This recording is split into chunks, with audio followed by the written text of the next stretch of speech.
Hey, what's going on? Good, good. How about you? How's everything? It's good. I turned my microphone off because I was tired of my Instagram listening to my conversations and popping up specific ads, and so I couldn't figure out why I couldn't log on here. Anyway, how are you? Gosh, it's been a while. Good, good. Yeah, man. It's been a long time. Oh, man. I miss it. To record, this is the first time I've ever done a podcast, a live, any of that stuff. Like, I've done lots of public speaking, but I haven't done this. Anyway, and I probably wouldn't do if it wasn't you, but Oh, go back a long time. So I think you should do like more podcasts, man. really, Like all those coaches I've like talked with, I'll be honest, you're about the same like same level they are. Like, so good, man. So smart. well, thank you. I appreciate that. I don't know. I've always been that guy that's I like being behind the scenes. I've never been the one that like wants to be on camera. I will if it's what's best for the business. But anyway, when you came calling, I was like, yeah, for sure. I'll hop on for you. So Thanks, man. Love it. How's everything over there? it's good. I mean, obviously you saw I had to push off from Wednesday because Yeah. we had a new initiative and I wrote like a 20 PowerPoint deck slide on ACL rehab. And this is year one of operations. This is a massive facility. In fact, I can like walk you through this place. I mean, it's really awesome, but it's just a lot of work. Like this is now the fourth time I've opened a facility. And Oh. so I've done it 3 states and 2 countries. And it's just every time the headaches are somewhat the same, but like every business is unique. Every business has its unique dynamics. This one is on a hospital campus. So Texas Health is one of the bigger hospitals in the Dallas area. There's like 2 or 3 big ones. And so we run the performance piece, but then they have a physical therapy clinic in here. And then there's this huge biomechanics lab, which I should show you, which is really cool. And then on the first floor is all of like the orthopedic surgeons and stuff. So this whole building is called the Texas Health Athlete Complex. And the idea is if you tear an ACL, you can come in here, you can get the surgery, you can then go to physical therapy, and then you can come to us. My company is called Athlete Training and Health. So we're not owned by the hospital, and we're partnered, but we're separate companies. So what about you? What are you doing right now?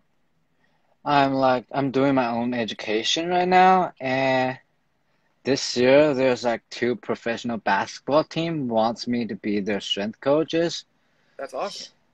but because the contract and the money wasn't that good, so I kind of like rejected. I gotcha. Yeah, that's what happens when you are in this field long enough. You got to find the stuff that pays you right, you know? Yeah, man. And also there's like different people wants me to like cooperate with them, like Jonas and people like Jeremy Lin's like coach. Wow, that's pretty cool. I Not exactly what kind of like cooperation, but maybe in the future we're talking about this. So things like these kind of things. So if I like really sign a contract with the professional basketball team, that wouldn't work. They won't allow me to do that. So that's one of the reasons I kind of like have to push it off. Yeah. Yeah, you got to be careful. I've signed some pretty nasty contracts. And you can't do anything without getting your hands slapped. So those no competes are no joke. So Yeah, but I'm glad I'm able to talk to you and like what I just said. Basically, you're smart as those people.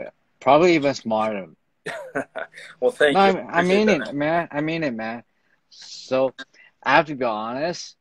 Yeah. Like, if it wasn't because if it's like if I wasn't didn't met you like 2 years ago, yeah, I probably would have what I have today. Oh. It's honest. I'm being honest, man. Well, dude, the feeling is mutual. I know we've talked a little bit back and forth ever since I was in Taiwan, but I'm glad I met you. I'm glad, I mean, you're part of the Exos family. I mean, you've done all 3 mentorships, yeah? Yeah. And then you translated for me, which was helpful because I was brought, if you can translate for me, you can translate for anybody because I'm a hard person to translate for. No, it's good. It's good. So anyway, I did this because I want to talk to you. Okay. It's really been a long time, and also I'm really grateful that it is because of you, so I can have all this kind of like success what I have right now. I want you to know that you really helped me a lot. Well, thank you. Why I do this, it's the coaches and the athletes. Like, it's definitely, this field it's a tough field and frustrating. And like, if you don't kind of keep focused on helping people and helping coaches, like this field will chew you up and spit you out for sure. Yeah, man. So I kind of want to ask the question, okay? Okay. So first of all, like, I know there's coaches in Taiwan, they don't really know who you are. So, Brock, can you like introduce yourself? Sure. Name is Brock Christopher, and gosh, I've done this since like 2008 or 2009, and it's all been kind of private sector performance. So I was in Los Angeles to start. I was with a company called Velocity, and then most people know who Michael Johnson, the sprinter, is. So I went to his company, and I was in Dallas for 6 months, and then he sent me overseas. So I started his first international location in England at the National Football Center. So we had partnerships with the Football Association. We had partnerships with Manchester United and with Arsenal. And so I went over there to open a location, but it also was a good place to kind of support those accounts. So I did quite a bit of work with Arsenal when I was over there, and a little bit with Manchester United. I did almost more with Manchester United when I got back to the United States. Then I joined Exos, and I was with Exos for about 5 years. So I opened a facility for them in Atlanta. I opened a facility in Miami, which was probably one of my favorite projects. And I love Miami. I miss Miami every day. Like, I like Texas. Don't get me wrong. Like, Texas is a great spot, but Miami was a lot of fun. Opened that one, and then I then took a contract with Exos, like a pro elite contract. So I was kind of the medical and the performance team for a professional motocross rider. And then the cool part about that is how I met you was the contract was 6 months to work with him, but the full contract was a year. So I did several mentorships from him. I went to Taiwan, I went to Shanghai, I went to the Philippines. I went to Romania on a military contract. I did a lot with education. I did some with like the Adidas partnership. And that's where I met quite a few people that I still keep in touch with today, like yourself. And then obviously the beloved coronavirus happened. And I was supposed to transition kind of from that contract into what I kind of called my retirement position, where I was going to kind of get in a little bit more stable. I just wanted to get on the pro elite side for the contract. Anyway, but, you know, business halted. I mean, every company lost just a ton of money in revenue because this is a service-based business. So anyway, I went on my own for a little bit and did some contracts. I worked with a guy in Colombia developing an app. Worked on some education, actually, potentially to support China in their physical education initiatives and with the Ministry of Education. And then a guy that I worked with at Michael Johnson Performance had just started with this company that I'm with now, Athlete Training and Health, and they were opening a facility in Dallas. So I came over here. I'm the athletic performance director over here. This is a massive facility. Like all their facilities are massive. They're all on hospital campuses. And it's a neat company. Like, this company has a research department. So we have PhDs in all of our facilities. We're partnered with Auckland University of Technology. Our internship is accredited with their university towards a master's. We have pro business, we have the return to play, we have youth, we have adult, and we have team training are kind of our 5 big verticals. Anyway, my job is really to run the pro side of the house. They kind of brought me on to build and grow the pro athlete business, because it's not a business that you just can fall into. You have to kind of have relationships. You kind of have to know how to work with agents. You have to kind of know what athletes want and expect. So it just takes some time to kind of build that knowledge. It's not actually, to be quite honest, I mean, I know how to coach the pros. It's not, I almost like normal people better, because pros are just kind of a pain in the ass. But anyway, so yeah, that's me.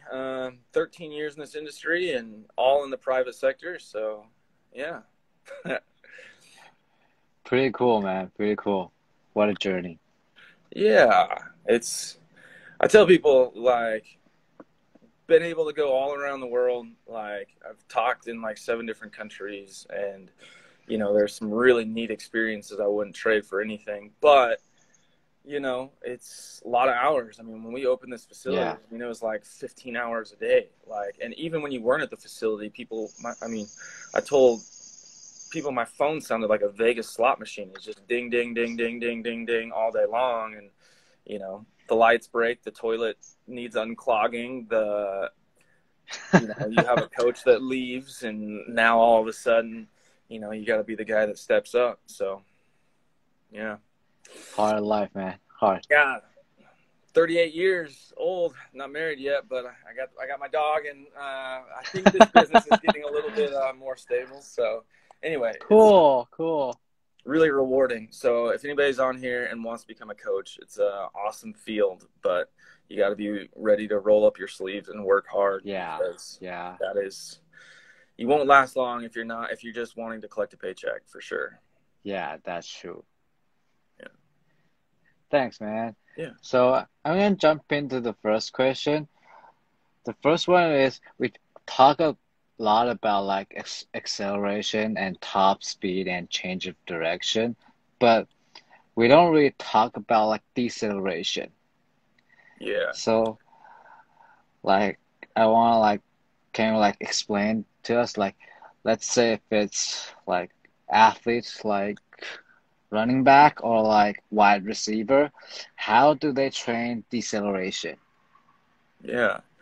Yeah, you mentioned, like, I mean, everybody's so enamored with speed, like acceleration, top end speed, but if you speed up, you got to be able to slow down, and like deceleration is that underpinning quality. Like, if you want to change direction, you got to be able to slow down, and you got to be able to absorb those forces that you build, those excessive forces, when you're accelerating. So,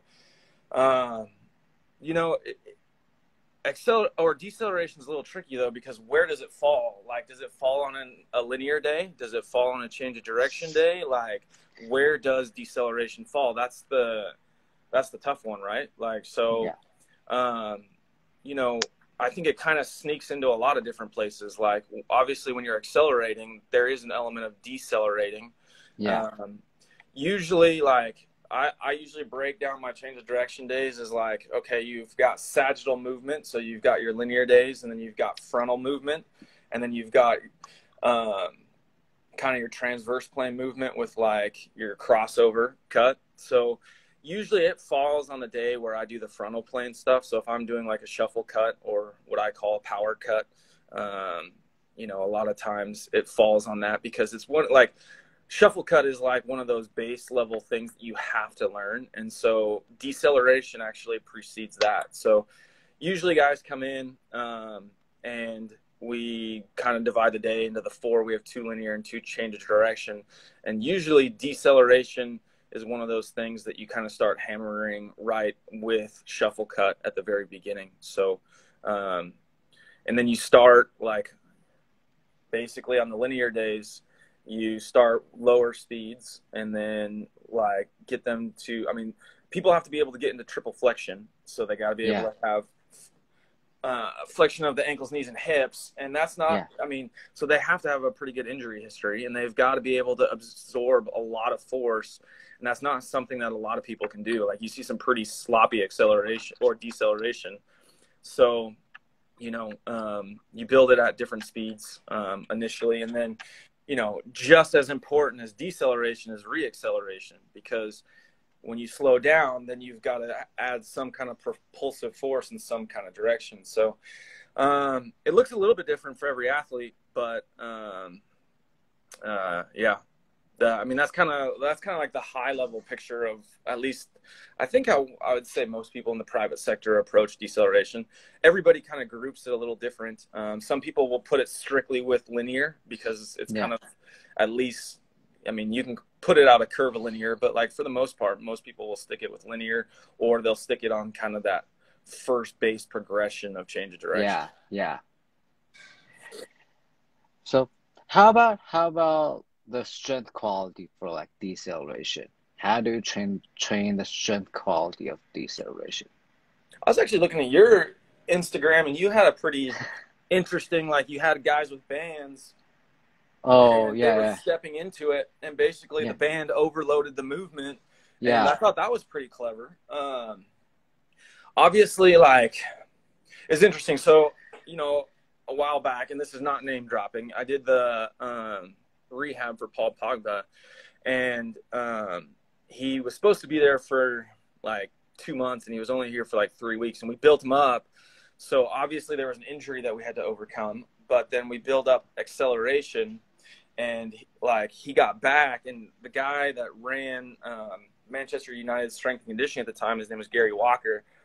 I went overseas a couple months later, and I visited with him, and he said it was hilarious that Paul's accelerations like double or tripled in practice, but he was worried because Paul still hadn't done a lot of deceleration. And so he said that, like, basically, he looked great from an injury standpoint, and he looked super fast, and he was accelerating it remarkably well, and his attack angles were good, but that he wasn't like as comfortable in the deceleration piece because he left a little bit early. So that's what he worked on significantly there. So, ultimately at the end of the day,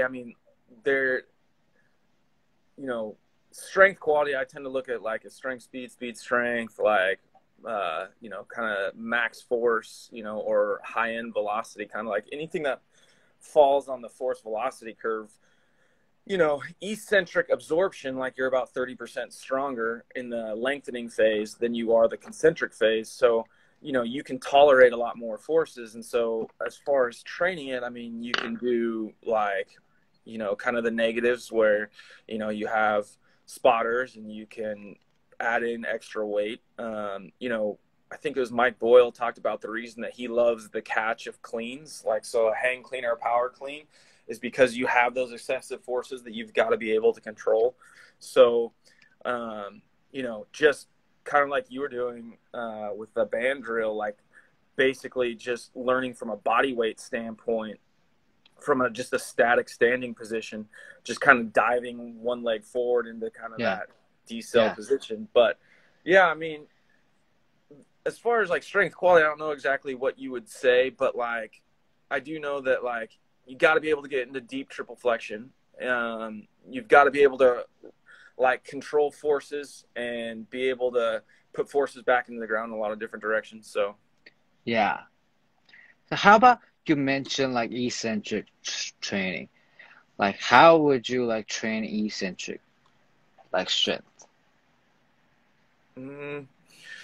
So, and this is, in the private sector industry,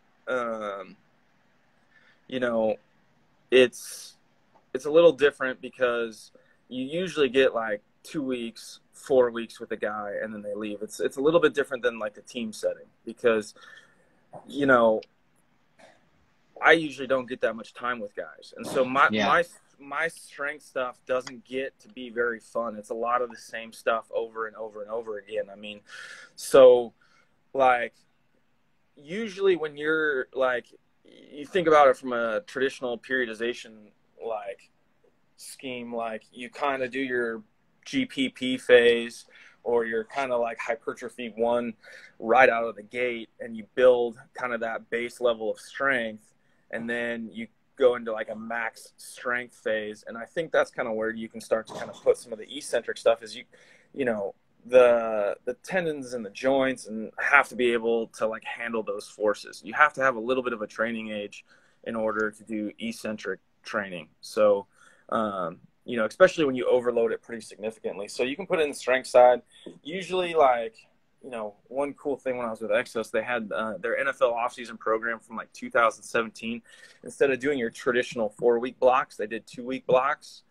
And there was like it's a lot of volume the first block, but then the second block, you know, after that, then if you don't have as much time with guys and you want to focus really on the strength side of things, you know, you can use it there. But, you know, eccentric is great. I mean, that's how you get a lot of people to learn how to do pull-ups. So, Yeah. you know, is eccentric lengthening and strengthen the range that they can actually control. So, and, you know, if you do eccentric with pauses, so some kind of isometric, usually strength transfers like 15 to 20 degrees over each hold position.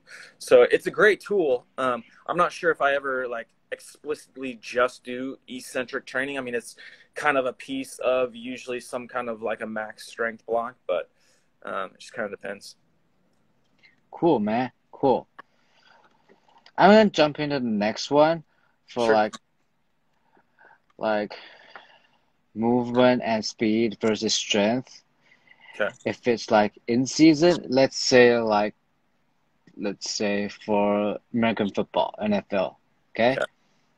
And movement and speed versus strength. And in season and off season, like what would it be like? What would the percentage be like, and how would you like put it into like maybe a week or so? Yeah. So, I mean, you're talking about like kind of the ratio of like movement training versus strength training in like a given calendar week of like American football in season versus off season. Yeah. And also speed. And speed. Yeah. Okay. Well, so just adding the caveat, I've never directly I've been employed by a team, but through my work, I've partnered or provided training or been a part of like 7 teams. So I have a pretty good idea of how they work. And I did some work with the NFLPA as well.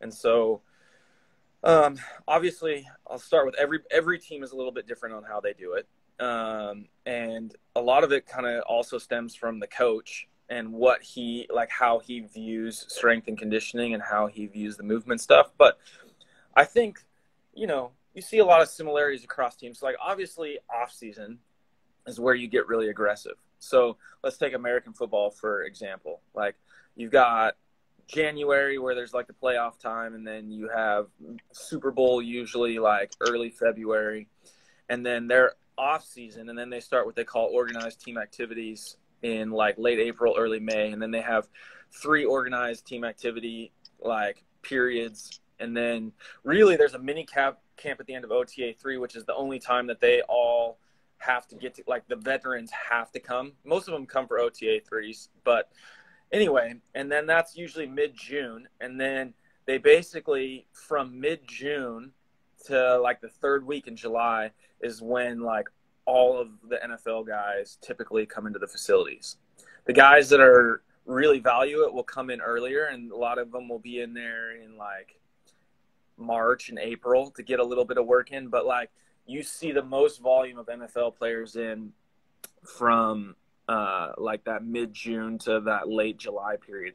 And so those are when, I mean, they're going 4 days a week with us, and like, you know, I think Exos, it was like 90-minute sessions. So it was like 45 strength, 45 movement. Here we do full 2 hours. So usually like an hour on the strength side and an hour on the movement side. If the guys are actually training with a strength and conditioning coach at a football team, so like, you know, you take like the Patriots and like their strength and conditioning coach and guys are with them, I'm not 100% sure. I mean, usually strength and conditioning coaches err to what they know, so they'll do more on the strength side and then a little bit less at the movement side.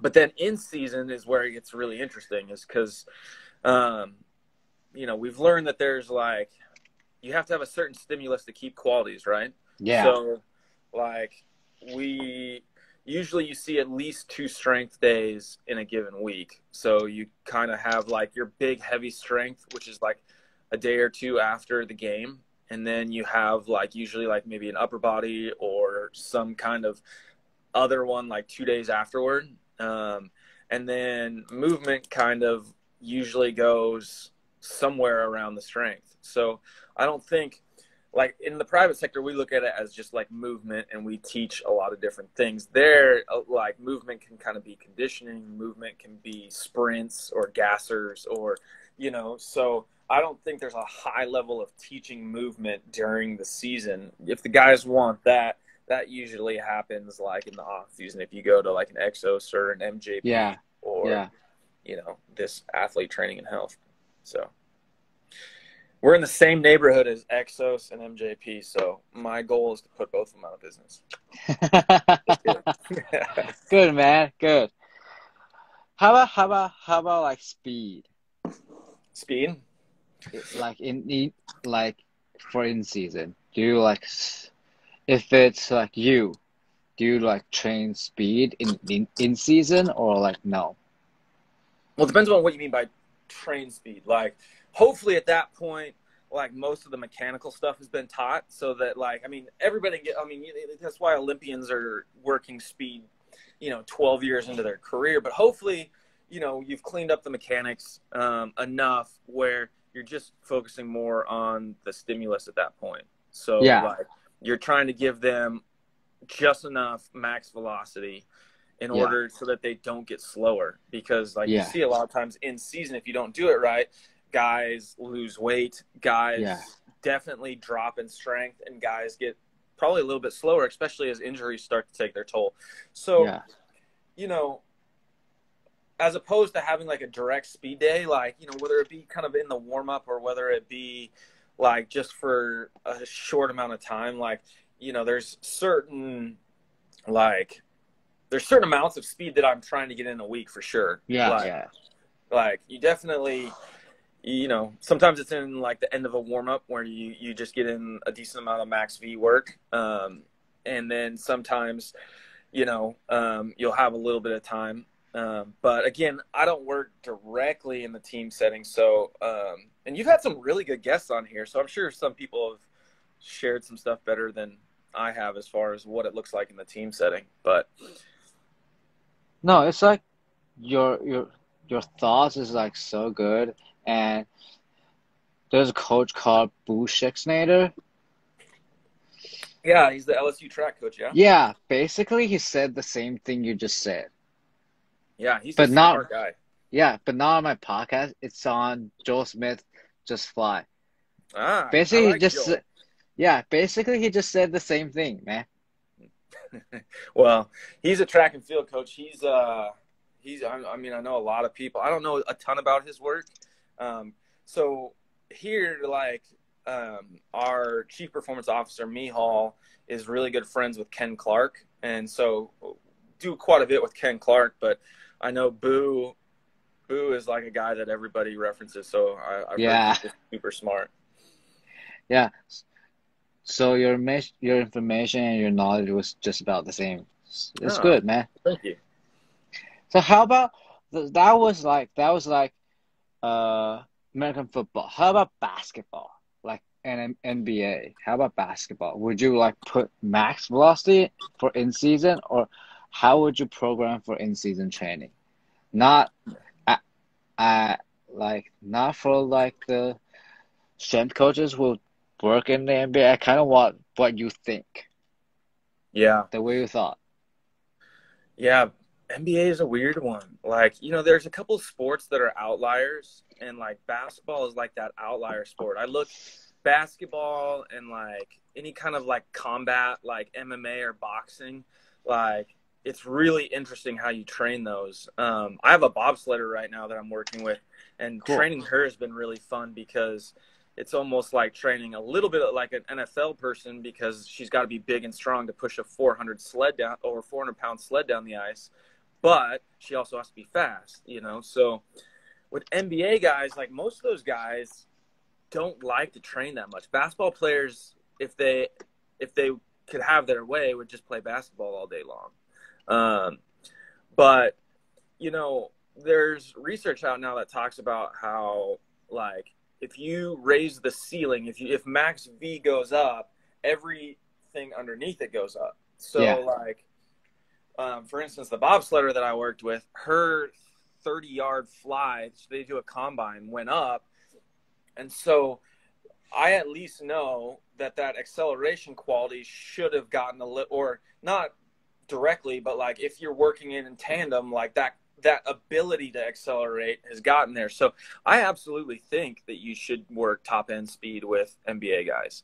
Now, is it something that's like a staple that you do every day? Probably not, because I mean, if you've seen, like, you know, a lot of people talk about the NBA now and they're like, oh man, those guys don't play defense. Like, you know, well, it's a different game. Like I think I did a look at their GPS data for a presentation, and like the amount of distance they cover in a game has gone up like 2 miles. Like, I mean, it's just like it used to be where they dribble down and it was half court sets and it was a slow game. Now it's a transition game back and forth, and you just can't play defense in the traditional sense of defense because you spend so much money or so much energy like transitioning. So I definitely think that with the NBA guys, like, speed is super important. Like, and obviously the conditioning piece is something that you got to get right out the gate. But I think there's a lot of credence in doing like top end speed. Do you do it on the court? Maybe. I love curved treadmills. Those are a way where you don't have to do a lot of accelerating, and then the curve kind of teaches the upright mechanics and kind of teaches you to be front side dominant and to have your torso upright. So, you know, like starting at 5-second sprints and kind of working your way up would be a great way to kind of get that in with NBA players. I know you work with a lot with basketball players. How have you done that? Like, the season here is a little bit different, and I work with like private, like one-on-one. So if it's like my private client, I probably will like expose them like probably once a week, like for the max velocity. Probably just once a week, and maybe like 40 meters or like 30 meters sprint. And, you know, guys that don't have like a huge like track and field background, most of them don't have that long of an acceleration phase anyway. Most of them are in their upright mechanics after you know, like 8 meters, 10 meters. So you kind of get into that quality a little bit anyway. But do you do it like on the court, or do you do it like on a track or in the weight room? I'm gonna do it on a track, because I still think like I think like things like bounding, one leg bounding, or like pop, float, skip, that kind of stuff will still help enhance their power, not just for warming up. So I'm probably gonna do it on the track. And if it's like that's the part I was like, I don't really know, because I just push off the opportunity for working for like 2 professional basketball team. But if I'm gonna work for them, I'm probably gonna do the same thing. I think max velocity was like so important. You know, they say a rising tide lifts all ships or raises all ships. Like, you know, you raise the ceiling of max V, then everything underneath it usually comes along with it. So, you know, and you get those guys that say all we do is accelerate in our sport, and I think that's just kind of a narrow-minded approach. Like, you've got to expose speed across a lot of different areas. And here's an interesting fact that last time we talked, I kind of asked you the same thing about how do like program in-season training if I want to do like post-activation potentiation. And you mentioned like if it's for you, you're probably gonna do like ISO mid-type pull and do some like band and with jump, right? Yeah. And here's the thing, I like a few weeks ago or last month, I did an interview with like a strength coach, lead strength coach in Singapore, Strength and Conditioning Association. Like he said the same thing, man. Yeah.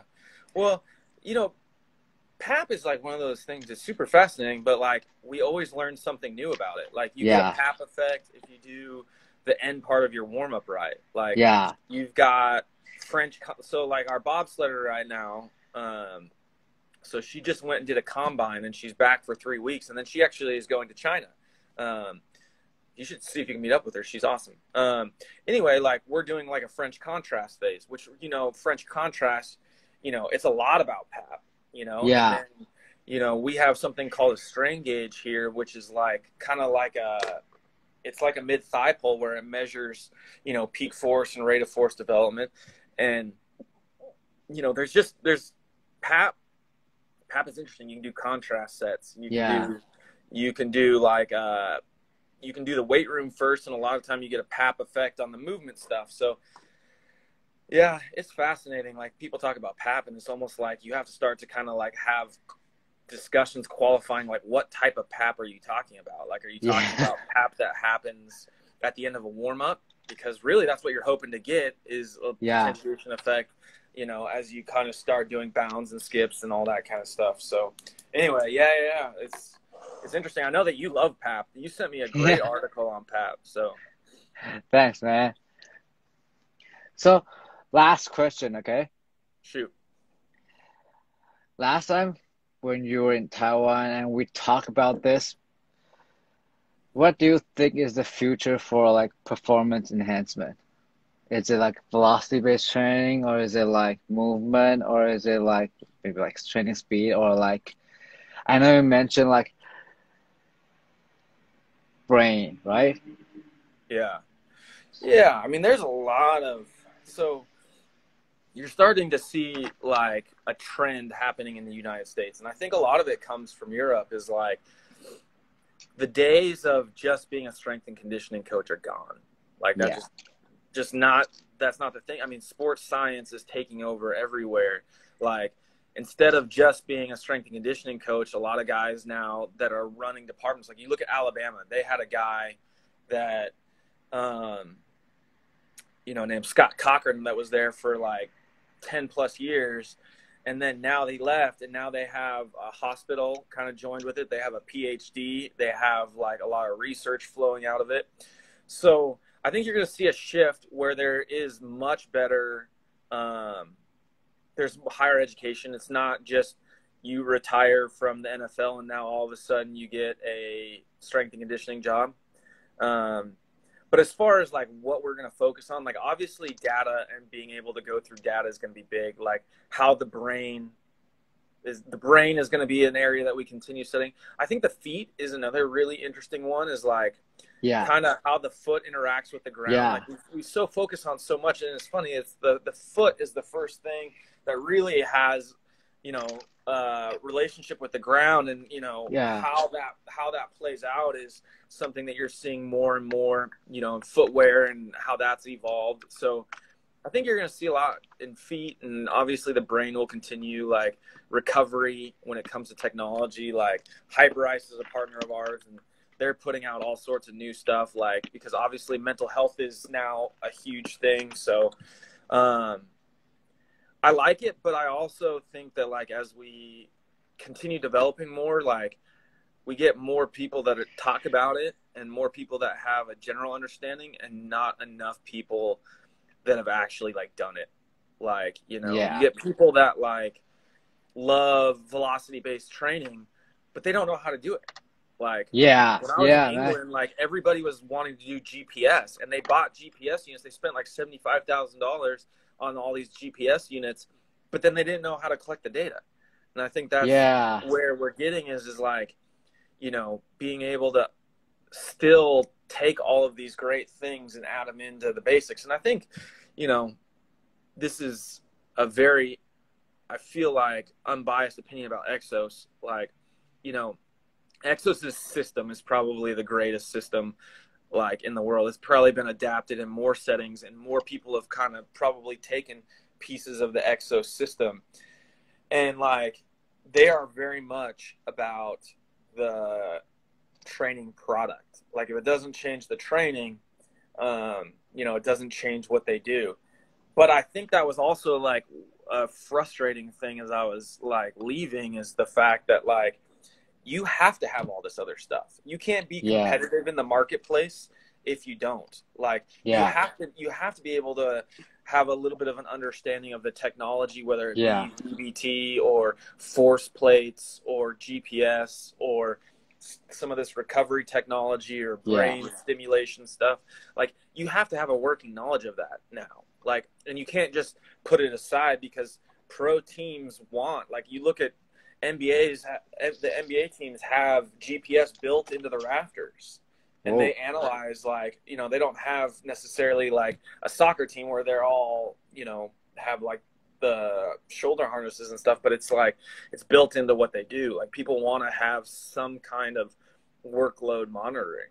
Like, so anyway, it's just interesting because it used to be that strength and conditioning, if you were really good at strength and conditioning, or you were really good at movement, you would get a job and you could have a high level job.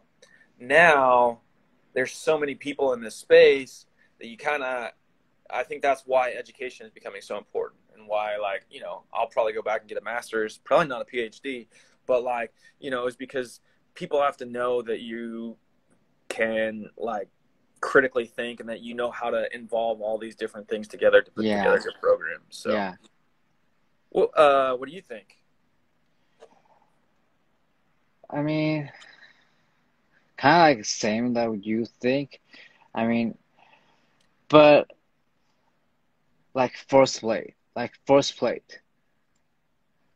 everyone used to say, like, you need to have a force plate and you need to use it, but now, like,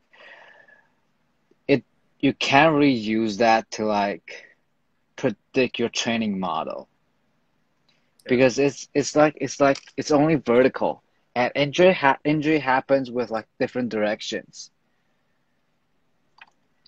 And like velocity based training, you like track guys, they don't really like squat that heavy, and they don't really fall into like 0.3 or 0.2.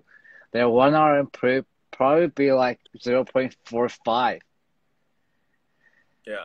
But there's a lot of guys who have like a lot of like velocity based training stuff, or like had like force plate, but they don't really know how to use it, or they don't really have the knowledge or experience that we have for training athletes. I mean, that's a shame. I'll tell you what I'm interested in right now is, like, you know, it used to be you do movement training or you do strength work. And I don't think that there should be this clear delineation between strength work and movement work. Like, because you look at sports, things happen like at 100 milliseconds, at 250 milliseconds is the kind of that threshold between slow and fast stretch shortening cycles. So it's like everything in the weight room is so slow. So like, but we still need the force from an injury prevention standpoint and from a strength standpoint. So like, I'm hoping, like, and I'm trying to kind of like break down the walls of like, what is strength training and what is movement training? Like, so that like, instead of, you know, you doing a trap bar deadlift and calling that movement that correlates with like acceleration, is actually having them leave the weight room and the turf be right there and doing a heavy sled push, or doing something with a run rocket, or, you know, like a resisted overload. So you're training, like, you're training that horizontal vector, and you're trying to drive the force side of it, but at the same time, like, you're going to do something that translates better, because ultimately the goal of what we do is to make people better at their sport. And if you're not dealing with sport time frames and timestamps, like, I argue that like you're spending a lot of time and stuff that an athlete won't ultimately be able to transfer to their sport. Yeah. That's like, I think that's like the trend in the state right now, right? There's a lot of coaches did this kind of stuff, but still a lot of coaches just following up and they don't really know what they're doing. Yeah. But I agree with you, man. And I was like looking through, like, because I train a lot of basketball players, so it's like I use a band and to like let them train like one side is like training their like how do I say this, like, forgot the word, like one side is going back for like it's like overspeed, and one side is like resisted, right? Yeah. So it's kind of like what they're really doing, like shuffling and like really in the court doing their movement. I spend more times on doing this kind of stuff, or like the thing you just saw, like this deceleration. It's kind of like the step back, right? Yeah. These kinds of things Yeah, I was like interested in. I thought that was really clever how you did that. And I think that's kind of where things are going to go is how, you know, really kind of working backwards from the sport and like trying to figure out like, okay, it doesn't like movement and strength. Obviously, like you have to have strength. Strength is the biomotor quality that kind of underpins everything on a field. But at the same time, like, you know, can we kind of train simultaneously? Can we do strength work and speed work so that like you're getting a nicer, instead of this isolationist view of like weight room and field work? And so it's interesting. Like I think there's going to be a lot that happens in this field over the next coming years. But I also think there's just so much noise now. Gosh, there's just, you know, I mean, Instagram and like everybody, I mean, I like this because you're talking to like people that like I know who they are, and I was really impressed with the roster of people that you did. But like some podcasts you just listen to and it's just like it's just garbage. Like and, you know, Instagram and all this stuff, there's just so much noise, and I think that people get caught up in the noise and then they just aren't good at they're just not good at like being good at the stuff that you need to be good at, especially when you start, like being a good quality coach. So. Yeah, man. Yeah. Love it. That's probably all the question I have for today. I appreciate it, man. Yeah, no. I keep trying to get us to do an education offering here because I want to go back over. I might just do it myself at this point, is come up with, because there's a lot of stuff that is really interesting that's happening inside these four walls. And I think, you know, I love that Taiwan group. I wasn't as big a fan of the China group, but the Taiwan group was like my favorite group that I worked with. So I was going to show you this. Cool. Real quick, you can see the space here. Whoa. So you got the turf, and then you got the weight room over here. So, you know, really, if you see there's 8 racks, there's 8 Kaiser racks, and it like just neighbors the field. And we do a lot, you know, of stuff that where they kind of go back and forth. And then here's physical therapy just right over here. And then if you can see, if I can get close enough here, like you can see there's a biomechanics lab with a force plate and 3D motion analysis in there. So, and then this is where our adults train over here. So anyway, need to get you over to the States so you can kind of check this out. Cool. We probably need to be after the COVID. Yeah. Oh, COVID, the gift that keeps on giving. Yeah, man.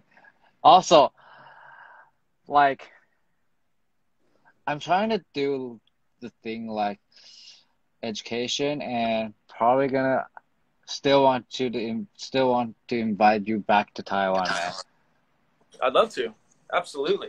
Any way I can help, if you want to send me some stuff, or if you want to co-collaborate on education, I'd love to. Anything that you want to do.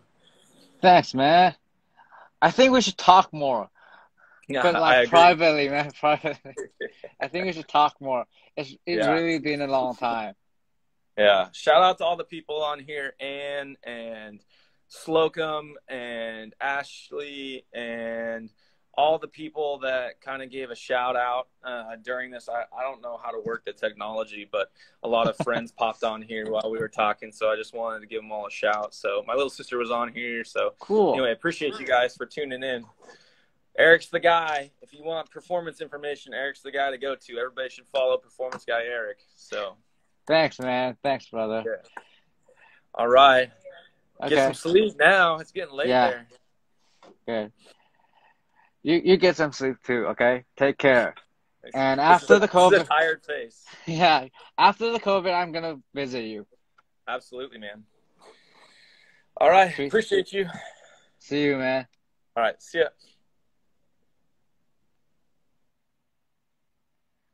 So that's kind of all for today. Thank you for everyone.